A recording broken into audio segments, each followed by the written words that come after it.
Saudara-saudara, mari kita buka sama-sama di dalam Kolose pasal 3 ayat 18 sampai ayat yang ke-21. Kita baca beberapa ayat ini supaya kita memetik apa sih yang menjadi pesan Tuhan di balik ini semua. Baca sama-sama dengan saya di dalam Kolose pasal 3 ayat 18 sampai dengan ayat yang ke-21. Serentak kita akan membacanya bersama-sama dari ayat yang ke-18. Oke, semuanya udah dapat ya? Kita baca bersama dengan perlahan tapi dengan suara yang paling keras yang kita bisa hitungan ketiga. 1, 2, 3.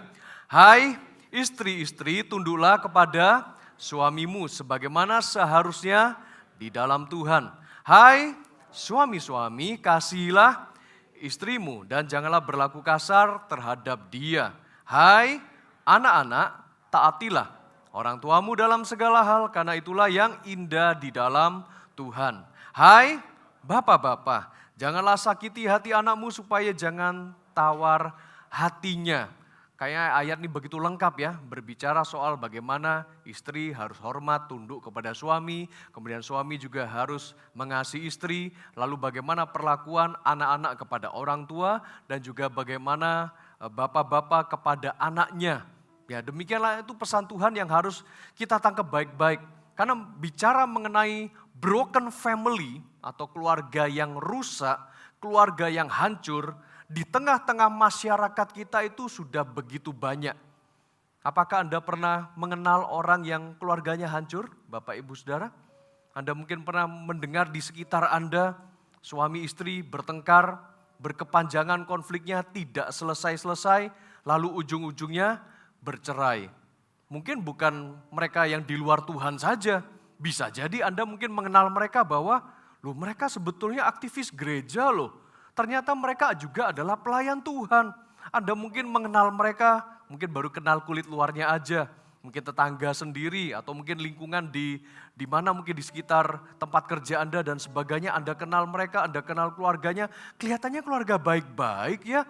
Kelihatannya orang saleh ini keluarganya. Minggu juga datang ke gereja, bahkan mungkin Anda juga pernah diajak begitu. Tetapi ternyata beberapa waktu belakangan kok mereka bercerai. Belum lagi mungkin kita mendengarkan berita-berita di media sosial, beberapa orang-orang tertentu yang dinilai cukup terkenal. Loh, kok bercerai juga ya? Nah saudara-saudara, bagaimana dengan pernikahan kita? Khususnya bagi Anda yang datang hari ini, keluarga, suami dan istri. Bagaimana tentang keluarga Anda? Sudahkah Anda menjagai keluarga Anda baik-baik? Apakah Anda sudah menjadi guardian of your family? Apakah Anda benar-benar sudah menjadi pelindung bagi keluarga Anda sendiri?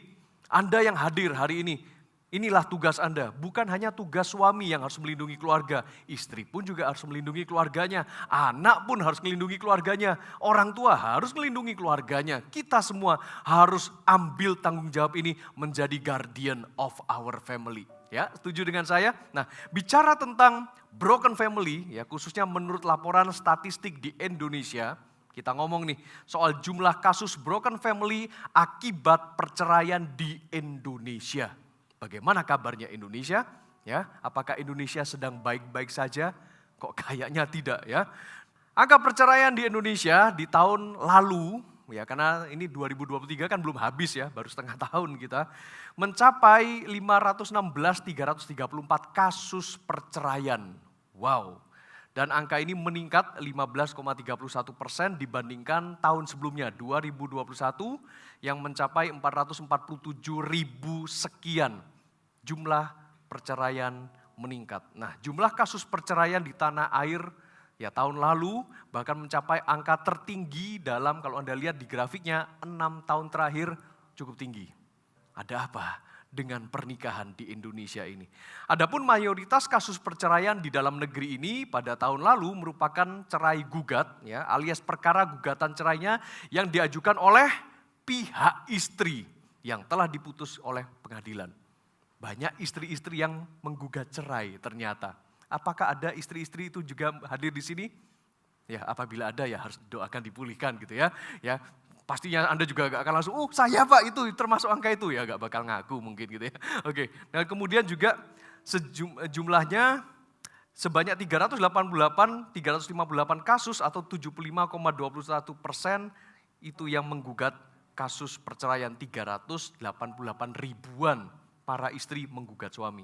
Nah kemudian dari antaranya 127 ribuan atau hampir 130 ribu nih ya, kasus atau 24,78% perceraian terjadi karena cerai talak, yakni perkara yang permohonan cerainya diajukan oleh pihak suami. Jadi ujung-ujungnya lebih banyak istri yang menggugat cerai.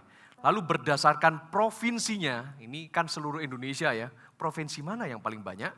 Kasus perceraian tertinggi di tahun lalu ada di Jawa Barat. Oh ya syukur ya, belum Jawa Timur. Yakni sebanyak 113.600 sekian kasus. Diikuti yang kedua, nah ini PR kita, Jawa Timur dan Jawa Tengah. Masing-masing di Jawa Timur 102 ribuan kasus dan di Jawa Tengah 85 ribuan kasus. Masih belum selesai nih urusan pemulihan keluarga. Jawa Timur ranking nomor 2. Entah Surabaya nyumbang berapa puluh ribu gak tahu. Tetapi inilah menjadi tugas kita bersama. Masih banyak broken family di sekitar kita. Yang gugat cerai, yang lapor, ya mereka muncul di grafik. Yang gak lapor bagaimana? Yang KDRT bagaimana? Yang melakukan kekerasan dalam rumah tangga, yang sembunyi-sembunyi itu bagaimana? Yang mungkin hari ini lagi tutupan masker, ternyata kalau dibuka ternyata memar sini memar sama. Mana tahu kita, ya kan? Ya, saya berharap ketika Anda dilepas maskernya, oh semuanya baik-baik saja, masih mulus gitu ya. Bukan bekas tamparan dari suami atau istri, atau jangan-jangan ada dicakar segala gitu ya. Jangan sampai ya. Mari kita berdoa supaya kita benar-benar menjadi unbroken family atau menjadi keluarga yang utuh. Ya, nah apa sih yang menjadi faktor utama penyebab dari angka perceraian yang semakin meningkat 6 tahun belakangan di Indonesia ini? Ternyata didapati penyebab utamanya kebanyakan adalah perselisihan dan pertengkaran. Jumlahnya itu 63,41% sekian dari yang 580 ribuan itu Bapak Ibu Saudara. Bertengkar, berselisih, kurang komunikasi. Tapi hari ini kita mau belajar firman Tuhan yang tadi sudah kita baca, ada pesan bagi para suami, pesan bagi para istri, bagi para anak, dan juga pesan kita sebagai orang tua, khususnya papa terhadap anak-anaknya. Jadilah unbroken family, keluarga yang utuh. Nah bagaimana caranya kita mempertahankan keutuhan di dalam rumah tangga kita? Oke, Anda siap? Kita akan belajar ada 4 hal yang akan saya bagikan pada pagi hari ini, supaya Anda memiliki keluarga yang utuh. Anda menjadi pelindung keluarga, jangan sampai keluarga kita broken. Oke, yang pertama, rangkul, saudara-saudara. Supaya keluarga kita gak broken, gak pecah, gak terpisah, mulai hari ini ambil komitmen untuk Anda merangkul keluarga Anda. Baik merangkul itu secara mental maupun Anda beneran merangkul secara fisik.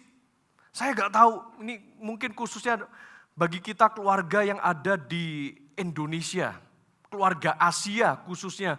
Mungkin kalau kita memeluk atau merangkul anggota keluarga kita, rasanya gimana? Ada yang merasa, oh biasa, nyaman pastor. Atau merasa, kok rodok geli, kok risih-risih gitu ya, apa ya, mau ngerangkul gitu kok, gimana gitu ya, kok gak biasa. Karena kita bukan kebudayaan bule pastor, kita gak seperti orang Amerika sana. Mereka biasa ketemu, rangkulan, cipika-cipiki di depan umum dan sebagainya. Lah kita, mungkin kayaknya begitu rangkulan, alah kok gak ada tempat lain gitu ngerangkul gitu ya. Mungkin ya ngerangkul memang gak selalu harus di tempat yang umum. Tetapi apakah Anda juga membiasakan rangkulan itu Anda lakukan di tengah-tengah keluarga Anda? Halo para orang tua? Dimulai dari para orang tuanya dulu dong ya, orang tua merangkul anak. Mungkin Anda bisa merasa bahwa ya udah biasa lah kalau ngerangkul anak, apalagi kalau anak mungkin masih kecil, masih bisa dirangkul. Tetapi konteksnya bukan saja Anda merangkul ketika anak-anak masih kecil. Ya anak masih kecil perlu dirangkul, perlu digendong, perlu dipeluk, dibawa kemana-mana. Tetapi ketika usia mereka udah makin gede, ketika mereka sudah semakin tinggi, ketika mereka mungkin sudah usianya bertambah, umurnya remaja, belasan tahun. Nah, apakah Anda sebagai orang tua, Anda masih bisa merangkul mereka? Jangankan ngerangkul anak sendiri, saya juga kadang-kadang nih ya, ketemu cerita-cerita antara suami dan istri loh, sudah lama gak rangkulan. Oke? Apakah ada yang seperti itu di dalam ruangan ini? Puji Tuhan tidak ada. yang mengaku. Kelihatannya aja waktu datang ke gereja barengan, ya keluar dari mobil yang sama, masuk datang ke gereja, ya berpasangan gitu kan. Tetapi nyentuh aja, nyenggol aja enggak, ya kan? Kok kayak musuhan gitu loh ya. Belum lagi, kan ini setelah kita selesai dari masa-masa pandemi, Pastor. Mungkin kelamaan pandemi, wes lah gak usah banyak alasan ya. Kalau memang hati ini loh, memang lagi ada gerem-geremnya antara suami dan istri, ya mungkin beberapa waktu yang lalu sempat berantem, sempat lagi gak cocokan gitu ya. Saya gak tahu mungkin di rumah Anda ternyata pisah ranjang. Sekalipun datangnya ke gereja sama-sama, goncengan, naik mobil bersama gitu kan. Tetapi ternyata di rumah pisah ya. Untuk mau komunikasi hanya lewat handphone, WhatsApp malah. Ngapain? Nah saudara-saudara, ayo kita budayakan, rangkul keluarga Anda sendiri. Jangan biarkan mereka menjadi broken. Antara suami dan istri, mulailah dahulu. Seberapa sering Anda rangkulan? Ya contohlah, kalau Anda mungkin jalan santai, jalan di mall, jalan di mana kek gitu ya. Ya kecuali kalau jalan-jalan di pasar Anda rangkulan ya mungkin rada, kenapa ya orang ini gitu ya. Kan gak cocok gitu ya. Lihat dong konteks situasinya. Mungkin pas liburan bersama, ini lagi bulan-bulan, minggu-minggu libur sekolah. Ya, pas lagi jalan-jalan, masa jalan masing-masing, apalagi zaman sekarang kita dipisahkan dengan gadget, dengan handphone gitu ya. Bisakah Anda sejenak ngerangkul keluarga Anda? Jangan ngerangkul pas di foto aja, pencitraan. Ya, masuk di Instagram, masuk di Facebook, kelihatannya rangkulan, tetapi aslinya udah ya. Habis di foto lepas gitu ya. Cobalah dirangkul. Apalagi yang datang suami istri pada pagi hari ini. Selesai dari ibadah ini, keluar dari pintu sana, bergandengan tangan dalam kasih. Gandenglah suamimu, gandenglah istrimu. Jangan gandeng istri orang, ya setuju? Ya, gandengan dong suami istri, rangkul dia. Bukan saja antara suami istri, orang tua dan anak yang perlu dirangkul. Termasuk juga orang tua kita. Papa dan mama kita. Ya mungkin katakanlah mungkin rata-rata di sini kita semua usia sudah sama-sama dewasa ya. Apakah Anda pernah merangkul papa Anda, mama kandung Anda, atau mungkin papa mertua, mama mertua, pernah enggak dirangkul? Jangan ngomong, pernah, minimal waktu pas mereka lagi ulang tahun. Ya itu mas tahun sekali ngerangkulnya, setiap kali ketemu gitu loh ya. Para orang tua di sini yang mungkin sudah jadi opa, oma, kakek, nenek. Seneng loh rasanya dirangkul sama anak sendiri. Kalau dirangkul sama cucu mah ya biasa namanya cucu ya. Masih suka bergelayutan dengan opa omanya, suka main gitu ya oke lah. Tetapi anak kandung sendiri, sekali lagi karena kita adalah budaya Asia. Yang mungkin kadang-kadang tidak dibiasakan untuk melakukan hal itu. Ya mungkin dari generasi saya atau kita seangkatan gak sih? Ya, rada-rada ya. Jujur terus terang, dari zaman saya usia-usia sudah SMP, ya SMP ke atas sampai kuliah, bahkan sampai menikah, papa saya dan mama saya gak pernah ngerangkul saya. Aduh, ngomong begini kurang kasih sayang kayak jangan-jangan pastornya. Ya, dan memang itu ada sesuatu yang hilang di dalam hati. Ada sesuatu yang kayaknya orang tuaku ini perhatian apa enggak sih? Ya sekalipun saya cowok, saya kemudian ya menghabiskan waktu untuk studi, apalagi studi saya dari semenjak saya SMA, saya sudah pindah keluar pulau karena keluarga saya tinggalnya di Pulau Madura. Oke, di kota Pamekasan, kemudian saya sekolah di kota Surabaya, di Sinlui 1. Dari usia SMA sampai kuliah saya di Surabaya. Ya setahun 2-3 kali baru pulang kembali ke kampung, barulah ketemu sama keluarga. Apakah rangkulan waktu ketemu? Enggak, begitu pulang ke rumah. Pa, ma, aku pulang. Oh ya, udah tuh kamarmu. Udah, enggak dirangkul minimal begitu saya lagi liburan, libur sekolah, libur kuliah, pulang kampung di rumah, pengen dong dirangkul. Ternyata ya udah tuh kamarmu, tuh bersihin sendiri. Hah, gitu aja gitu. Kok rasanya apa ya? Ada yang kosong begitu. Ya, kok enggak ada penerimaan yang gimana? Ya udah begitu selama masa liburan meluangkan waktu main keluar sama teman-teman yang ada di kota itu. Ya, bagaimana penerimaan Anda dengan rangkulan ini terhadap sesama anggota keluarga? Ayo belajar ya, saling meluangkan dengan memberikan pelukan, rangkulan bagi anggota keluargamu. Ya setiap hari, khususnya kalau saya bersama dengan istri, minimal kami meluangkan waktu rangkulan dulu lah. Ya, karena saya selalu ngomong gini sama istri, ya ini sedikit trik saya ngomong ya, mumpung gak ada istri saya ngomongin ya. Sebelum berangkat kerja, sebelum beraktivitas, saya ngomong sama dia, I need your hug, ya. Aku perlu rangkulanmu.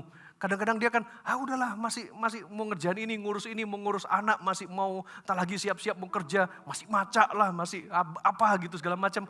Apa sih susahnya? Rangkullah suamimu yang butuh tatih tayang ini gitu kan. Oke. Maksudnya apa ya? Karena ternyata ada studi yang mengungkapkan bahwa dengan merangkul pasangan itu bisa meningkatkan imunitas tubuh, ya kan? Apa sih susahnya cuma 1 menit, 2 menit, rangkulan sebentar, lah udah, ya kan? Itu menjadi kebiasaan dan itu kita bisa saling dari heart to heart, hati ke hati itu ada seperti setruman listrik. Ya kita ngomong ini bukan masalah kayak sesuatu yang sensual aja begitu, bukan. Tetapi itu meningkatkan komunikasi juga, imunitas tubuh meningkat, komunikasi juga meningkat, kepercayaan satu sama lain juga meningkat. Awalnya membangun kebiasaan seperti ini, istri saya juga rada-rada risih-risih juga. Ngapain sih gitu kan, dikit-dikit minta dirangkul. Ya, tetapi lama-kelamaan jadi kebiasaan. Udahlah sebentar aja rangkulan, gitu ya. Dan kadang-kadang kita juga lakukan ini di depan anak. Anak-anak kita pun juga awalnya, dari mereka usia masih kecil, bocil-bocil dari TK, SD, ngeliatin kita itu, papi mamiku ngapain ya. Suaranya kayak Sinchan, maaf ya. Kenapa nih papi mami di rumah aja rangkulan gitu. Tetapi itu membangun budaya, sehingga anak kita di dalam rumah mereka ngelihat orang tuanya, oh kayak gini ya, mesra ya, senang ya ngeliatin papi mami bisa ngerangkulan.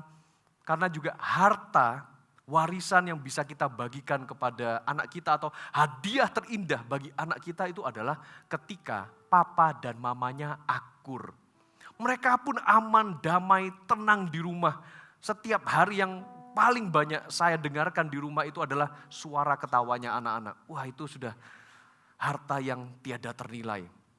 Tidak tergantikan dengan apapun. Dibandingkan kalau di rumah dengar suara anak teriak, nangis, stres dan sebagainya, sedih.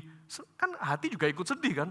Tetapi setiap hari, hampir setiap jam saya selalu dengar tiba-tiba anak saya ngakak. Ya. Kami berdua suami istri kamarnya di lantai 2, anak-anak di lantai 1. Kadang-kadang kita rada sambil santai-santai nonton TV tiba-tiba ngakak di bawah, ketawa-tawa. Wah, ya Cece dan Meme, anak saya 2 kan cewek-cewek, mereka entah bercanda, main apa segala macam, ketawa-ketawa. Saya ngomong sama istri, wah anak-anak kita nih kenapa ya dikit-dikit ketawa. Udahlah ya, yang penting mereka waras. Oh iya bener.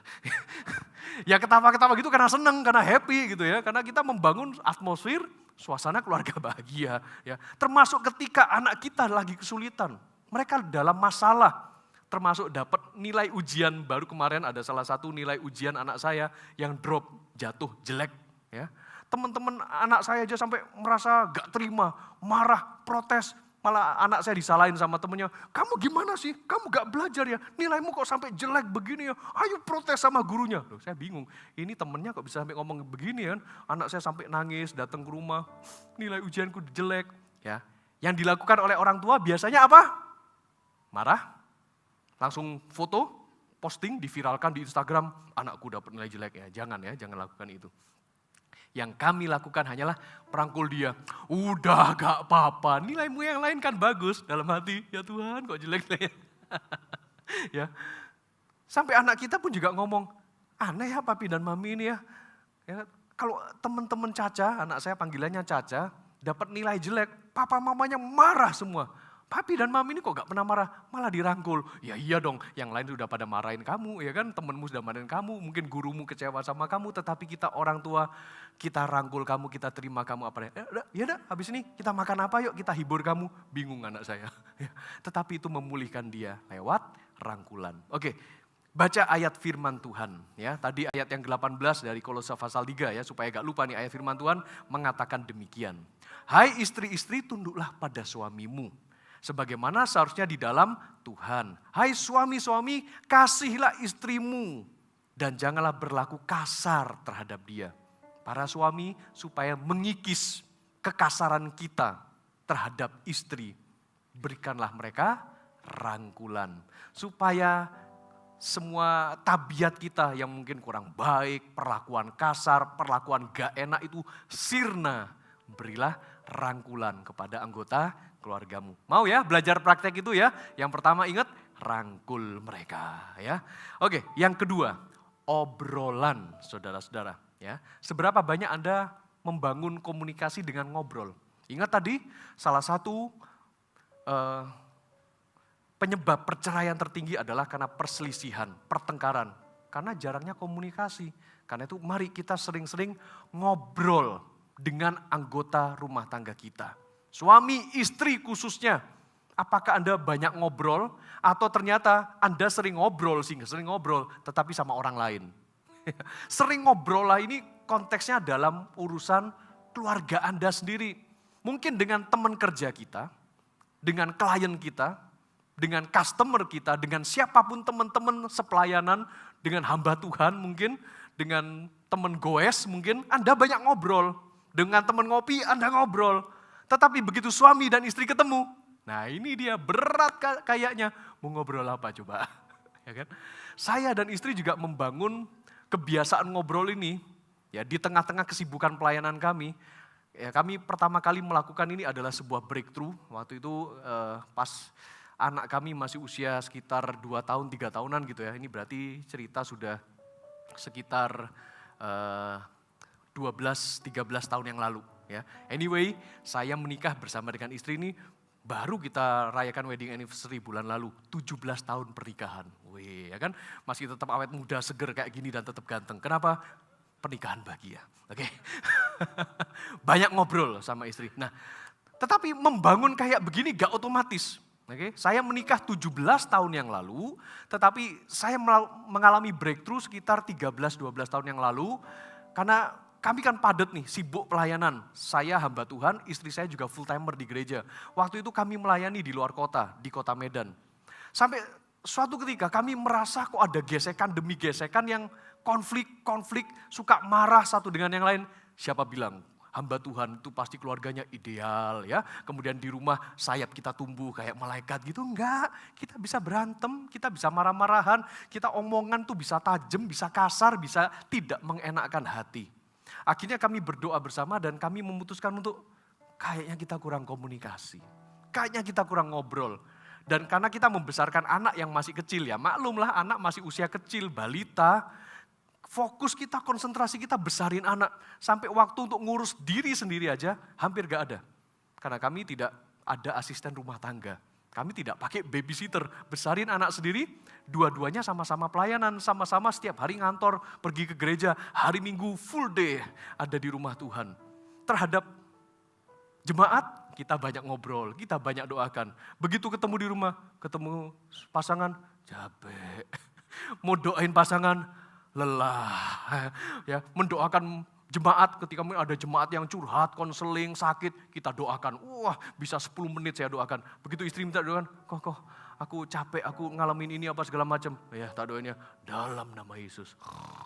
Ngantuk soalnya sudah sampai rumah, ya kan? Mungkin istri saya bisa merasa bahwa ini kalau doain orang lain bisa lama, bisa detail, bisa jelas. Doain pasangan sendiri, kayak gak niat. Ya kan? Akhirnya kami memutuskan, oke deh coba kita ambil waktu, kita titipkan anak kita kepada teman gitu ya, bukan dititipkan di panti asuhan jompo dan sebagainya, gak bakal diterima. Oke. Jadi kita titipkan anak sama teman, kita coba deh, kita dating. Sudah lama gak pacaran soalnya kan, sudah menikah ternyata perlu pacaran, perlu ngobrol. Saya dan istri, kita cobalah pergi ke sebuah kafe, lalu agenda kita adalah ngobrol. Saya pikir itu gampang saudara, ya. Saya pikir gampang, oke kita pesan makanan, lalu kita tatap-tatapan. Habis gitu blank, di kepala saya blank. Mau ngomong apa? Halo, para suami, para istri, ada yang pernah ngalamin gak? Termasuk istri saya juga blank. Iya ya, kita kan di sini mau ngobrol ya. Mau ngomong apa? Gak tahu mulai dari mana, saking kakunya. Padahal kita tinggal satu rumah loh. Kita tinggal satu kamar, satu ranjang berdua. Tetapi kita begitu dikasih waktu untuk ngomong bersama, bingung mau ngomong apa. Halo, kalau mungkin Anda belakangan ini khususnya suami istri, ada ketegangan dalam rumah tangga Anda. Ada komunikasi, konflik yang belum terselesaikan. Mungkin Anda perlu ambil waktu private aja, tanpa anak, tanpa orang lain, berdua saja. Tatap-tatapan, pandang-pandangan, dipikirnya tatapan ini kayak pandangan jatuh cinta gitu. Enggak, kita sedang menyimpan bara api yang panas di dalam. Kayak banyak unek-unek yang dikeluarkan. Setelah diem sekian menit, akhirnya pecahlah suasana dengan air mata. Karena istri saya mulai curhat, kamu gak perhatian sama aku. Diar, langsung gitu. Oke, kamu terlalu sibuk pelayanan. Ya, keluar semua, akhirnya obrolan itu keluar. Saya hanya, oke, keluarin semua. Ya, saya tidak ngomong, ini demi kamu, ini demi pekerjaan Tuhan, ini demi gereja kita supaya bertumbuh. Gak usah pakai alasan, diem aja. Ya, supaya breakthrough terjadi. Nah, semenjak hari itu saudara-saudara, semenjak 12-13 tahun yang lalu kita lakukan itu, kita rutinkan ya, memang nggak sampai tiap hari kita bisa lakukan ngobrol bersama gitu ya. Tetapi kita agendakan berapa bulan, sampai akhirnya lancar kita di rumah bisa ngomong dari hati ke hati. Dan ini yang juga perlu dilakukan oleh suami dan istri, khususnya sebelum tidur lah, namanya pillow talk. Pillow itu bantal, talk itu ngobrol. Jadi ngobrol lah sewaktu ada di bantal, waktu sambil baring-baring ngobrol. Ya, ingat firman Tuhan di dalam Ulangan pasal 6 ayat 5 sampai 7 dikatakan demikian ya. Kasihilah Tuhan Allahmu dengan segenap hatimu dan dengan segenap jiwamu dan dengan segenap kekuatanmu. Apa yang kuperintahkan kepadamu pada hari ini haruslah engkau perhatikan. Haruslah engkau mengajarkannya berulang-ulang kepada anak-anakmu dan membicarakannya. Mesti ngobrol. Apa sih yang diobrolin? Ya, kita ngobrolin apapun. Kita ngobrolin pekerjaan Tuhan dalam hidup kita. Kita ngobrolin kebaikan Tuhan. Kita ngobrolin berkat Tuhan yang terjadi. Mengajarkannya berulang-ulang, membicarakannya apabila engkau duduk di rumah, engkau dalam perjalanan, apabila engkau berbaring. Nah, inilah namanya pillow talk, dan apabila engkau bangun.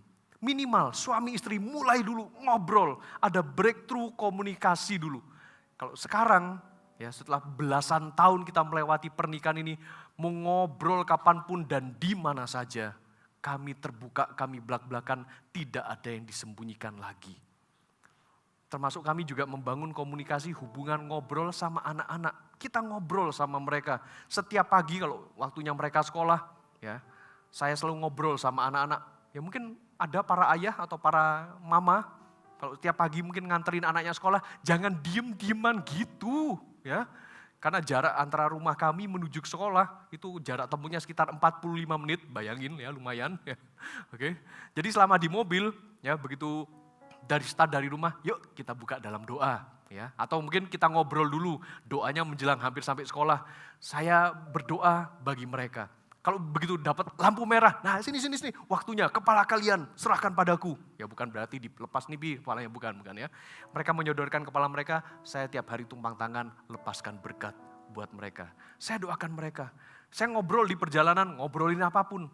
Ya tentang kamu harus sekolahnya baik-baik ya, karena ini penting untuk masa depanmu. Saya ngomongin gitu sama mereka. Ya, suatu saat nanti kalian mungkin tidak akan tinggal sama papa dan mama, kalian harus mandiri dari kecil. Dan setiap pagi mereka diantar sekolah, mereka dengarkan ceramah saya dan ceramah mamanya. Ya kan?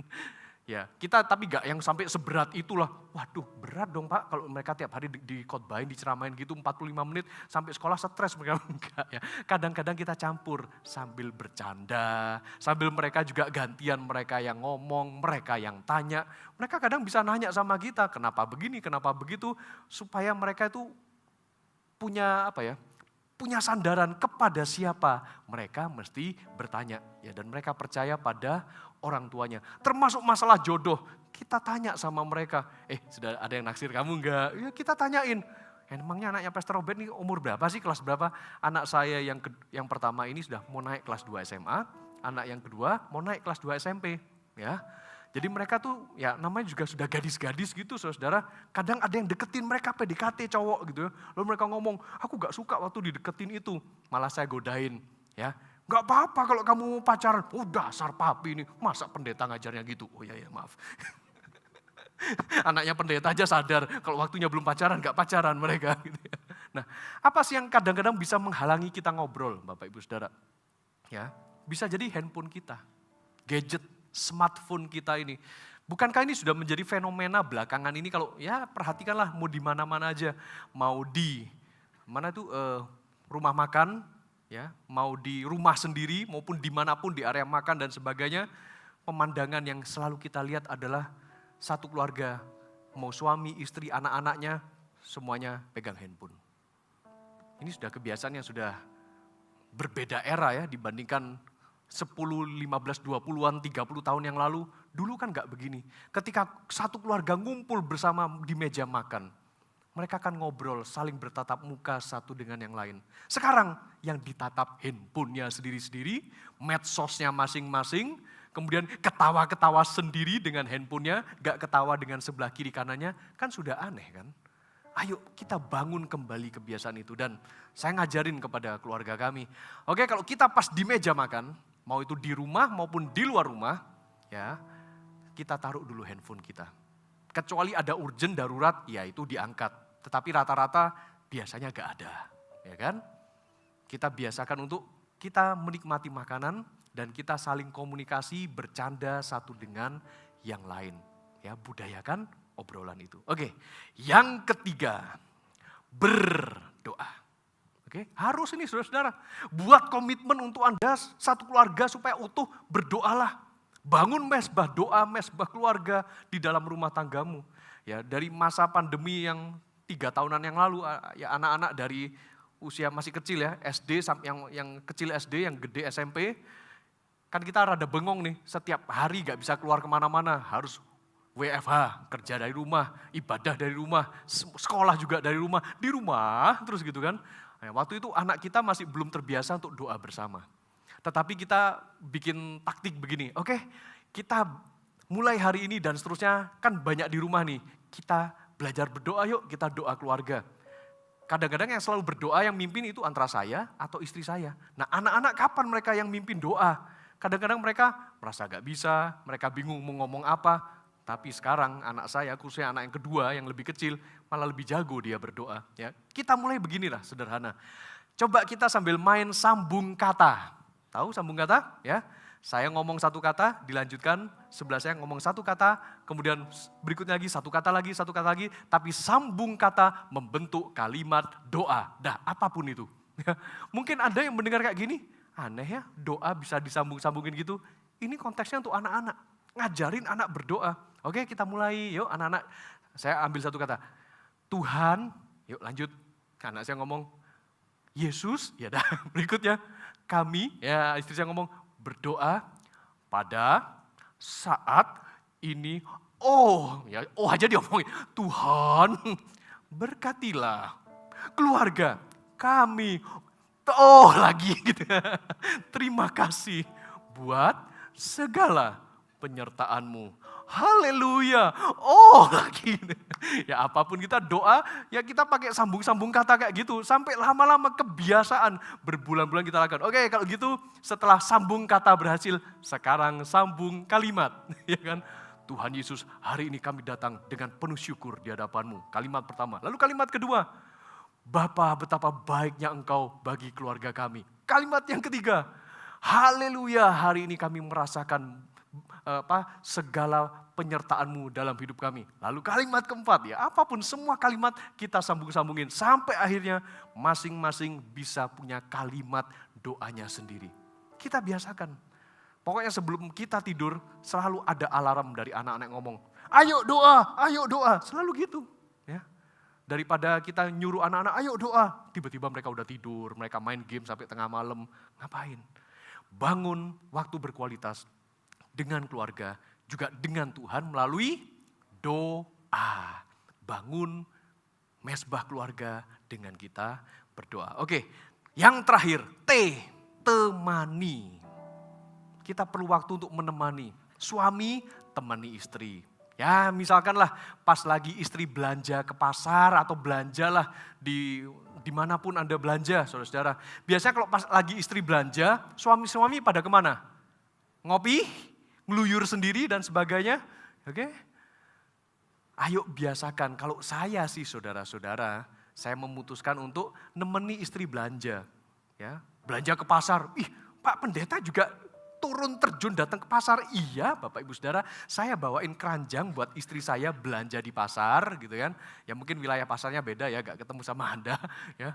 Dan ada untungnya loh kalau para istri ditemanin suami belanja, ya kan. Kalau saya lagi kepengen makan apa, wah ini nih enak nih kelihatannya, ayo beli ini. Ya udah, ya karena lumayan istri saya kan bisa masak sendiri saudara ya. Dan zaman sekarang juga pasarnya juga sudah kekinian. Ya, istri saya tinggal oke, bawa sayur ini, buah ini apa segala macam, yang bayarin. Ya, saya yang bayar. Oke. Termasuk juga di pusat perbelanjaan. Istri lebih senang kalau yang dorongin kereta belanjaannya itu ya suaminya, saudara-saudara, ya dorongin, ya belanja bersama-sama, luangkan waktu, temani pasanganmu. Temani juga anak-anakmu. Beberapa waktu yang lalu saya baru melayani sebuah ibadah kedukaan. Ya, seorang ayah meninggal, lalu ada sebuah kesaksian dari salah satu anaknya. Anaknya berkata demikian ketika dia bersaksi, hubungan saya dengan papa sebetulnya tidak terlalu dekat. Dan ketika papanya sudah menghembuskan nafas terakhir, saya masih merasakan ada bekas-bekas kepahitan di dalam hati saya. Saya mikir, waduh ini kasih speech di waktu ibadah kedukaan kayak begini, waktu almarhum papanya sudah sebentar lagi akan dikremasi. Saya pikir kok rasanya gimana gitu, tapi saya kepingin dengar dulu ceritanya. Memang hubungan kami akhirnya beberapa tahun belakangan dipulihkan. Nah ini kata-kata ini yang saya tunggu. Tetapi kenapa kok saya pernah mengalami kepahitan dengan papa? Karena papa tidak pernah hadir di dalam hidup saya. Wih, sampai segitunya ya. Waktu saya rapotan, papa gak pernah datang ngambil rapot saya. Ya jadi pelajaran untuk papa-papa ya. Waktu saya ada acara pentas sesuatu waktu SD, waktu SMP, papa juga gak datang. Waktu ada pertandingan bola, papa gak pernah nonton kami main bola. Waduh sampai segitunya ya kan. Waktu ada acara khusus yang sangat penting bagi saya. Waktu ulang tahun saya, papa juga tidak datang. Waktu wisuda ini, papa gak datang. Kayak yang menangis itu saya, waduh waktu dengerin kayak begitu ya kan. Karena kehadiran seorang ayah begitu penting bagi anaknya. Temani anakmu. Perlu ditemani dari masa pertumbuhan mereka. Jangan sekali-sekali kita mengabaikan, aduh aku ada urusan kerjaan penting. Waduh ini aku mau ketemu klien, aku lebih penting menggolkan proyek ini nilainya ratusan juta dibandingkan aku menghadiri wisuda anakku. Aduh come on. Mari kita lebih pentingkan, utamakan keluarga kita sendiri. Temani mereka. Temani juga orang tua kita di masa tua mereka. Ya puji Tuhan, kalau saya bersama dengan istri akhirnya kami kembali pulang pelayanan di kota Surabaya. Ya tinggal satu kota dengan, kalau saya dengan mertua saya, berarti ini orang tua dari istri saya. Seminggu sekali kami ajak orang tua kami, mama mertua saya, makan bersama. Luangkan waktu untuk menemani. Nemani ke dokter, nemani makan, nemani kontrol ke lab dan sebagainya. Ya. Itu yang kami lakukan. Kadang kami nemeni untuk kunjungan kami ke rumahnya, kita doa bersama, makan bersama, hal-hal seperti itu yang akan membuat keluarga kita menjadi utuh. Oke? Jadi Anda ingat ya, 4 hal ini saya rangkumkan, saya singkat supaya Anda ingat. Ingatlah nama saya. Ya, oke. Yang pertama tadi R itu apa? Ya, rangkul mereka. Kedua, ajak ngobrol ya. 3, berdoa. Yang terakhir, temani Robert, saudara-saudara ya. Oke, demikian firman Tuhan yang saya sampaikan dan biarlah ayo kita semua belajar menjadi keluarga yang bisa saling memberikan perhatian kepada anggota keluarga kita. Perlakukan sesama anggota keluarga Anda sesuai dengan firman Tuhan. Utamakan hubungan, bangun hubungan dengan mereka agar keutuhan keluarga terjaga tanpa teralihkan dengan hal yang lain.